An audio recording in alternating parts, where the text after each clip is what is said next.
Author Salman Rushdie was stabbed in the neck and the abdomen at a literary event in New York in the US on Friday. The 75-year-old author is on ventilator and could lose an eye.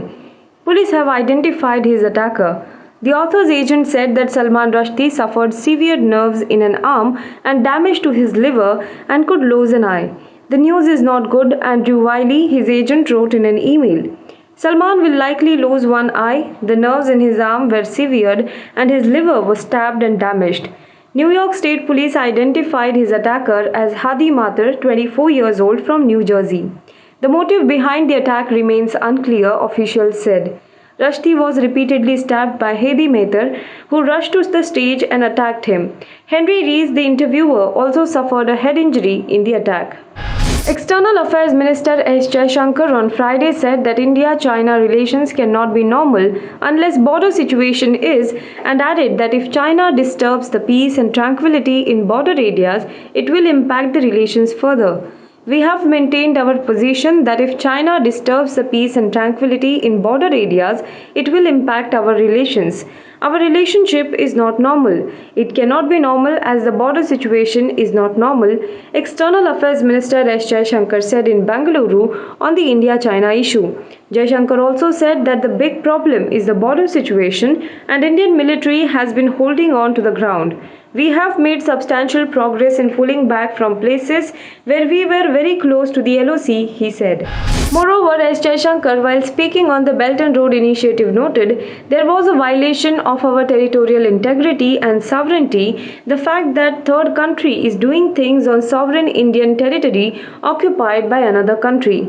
The work to install explosives to demolish the Supertech twin towers on the Greater Noida Expressway is about to start as the first consignment arrived in Noida on Saturday. This comes a day after the Supreme Court gave green signal to demolish the towers on August 28th.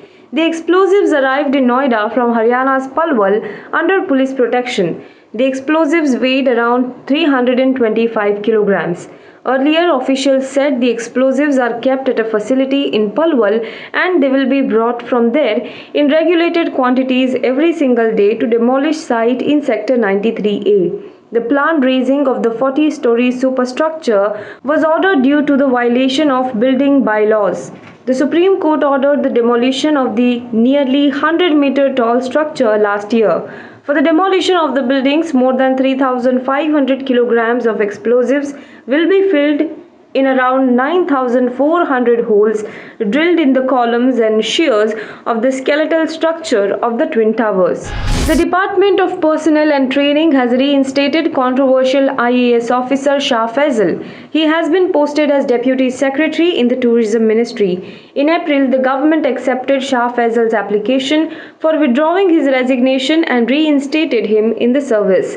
Shah Faisal, who submitted his resignation in January 2019 and floated the Jammu and Kashmir People's Movement Party, was detained under the stringent Public Safety Act immediately after the abrogation of special status of the erstwhile state of Jammu and Kashmir.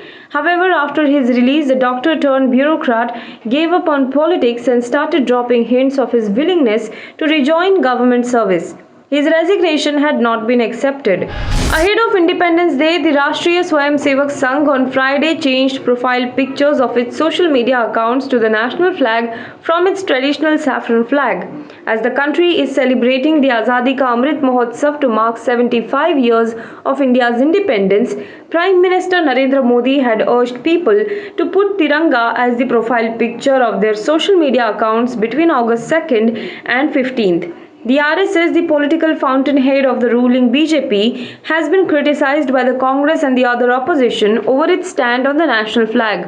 In an obvious reference to the RSS, Congress General Secretary Jairam Ramesh asked earlier this month if the organization that did not hoist the national flag at its headquarters in Nagpur for 52 years would comply with the Prime Minister's message to make Tiranga the profile picture of social media accounts. On Friday, RSS Publicity Department co-incharge Narendra Thakur said that the Sangh has been celebrating Independence Day at all its offices by hoisting the national flag.